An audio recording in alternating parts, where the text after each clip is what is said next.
बंगोपसागर सक्रिय हम एवं बात्या पाग अनुकूल रही। हाँ आज्ञा एप्रिल शेष सप्ताह बेलू एमजीओ बंगोपसागर में सक्रिय रा सहित मे 12 तारिख पर्यंत यह सक्रिय रही संभावना रही। जदि यही समय एक लघुचाप क्षेत्र सृष्टि संभावना रही एप्रिल शेष सप्ताह बेलू दक्षिण बंगोपसागर और अंडमान पार्श्ववर्ती अंचल जदि ये लघुचापटी सृष्टि हुए परवर्ती पर्यायर ये शक्तिशाली को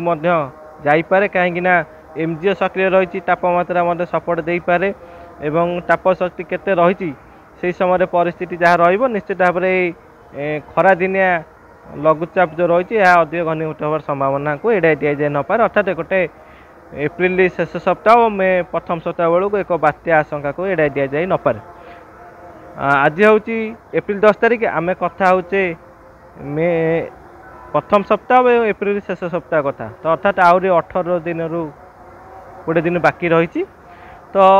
आ भितर व्यापक मध्य परिवर्तन घटी पारे जहाँ लंग रेंज फोरकास्ट जहाँ एबेका स्थिति देखा परवर्ती पर्यायर बदली पारे देखा जदि भी तापर बदल निश्चित अपडेट देवी कि एबेका जहाँ स्थिति रही क्या भाँ कालबैशाखी वर्षा उत्तर ओडिशा देखा मिली जो लघुचाप था ताहा धीरे धीरे दुर्बल अवस्था को आसला यह बांग्लादेश म्यांमार आड़ को मुहाइब और दुर्बल हो किंतु आसंता काली अर्थात 11 तारिख ठू पुणी पश्चिम ओडिशा धीरे धीरे तापमात्रा बढ़िबो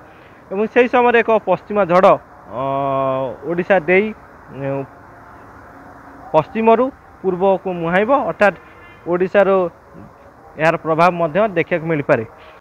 11 तारिख कथा कहबा 11 रु 14 मध्य ओडिशार तापमात्रा कहबा 38 ରୁ 42 डिग्री तापमात्रा रही पारे एवं 12 तारिख रु 14 तारिख मध्य एक पश्चिमा झड़ वायु एवं पूर्वा वायु उपकूल ओडिशा रे मिश्रण हम और कन्वर्टेड एक्टिविटी जोन सृष्टि हम ता सहित ट्रप लाइन उपकूल ओडिशा देकी जीवार संभावना रही। 12 और 13 अर्थात 12 तारिख में क्या भाँ वर्षा देखा मिल कालबैशाखी वर्षा और 13 तारिख में उपकूल ओडिशा रे 60 ରୁ 80 किलोमीटर पवन बहब बिजुली घड़घड़ी सहित प्रबल वर्षा देखा मिल गोटे दु स्थान में कुआपतर वर्षा देखा मिल ये स्थिति 14 तारिख पर्यंत अर्थात 12 ରୁ 14 तारिख पर्यंत देखा मिल कि 13 तारिख में वर्षार परिमाण अधिक उपकूल ओडिशा रे उत्तर ओडिशा रे और घड़घड़ी व्यापक मात्रा मारिपारे तो देखा जदि भी किसी अपडेट आसे निश्चित भाव में आपको जनइबी देखुता चैनल को सब्सक्राइब करता लाइक शेयर करेंगे रही नमस्कार।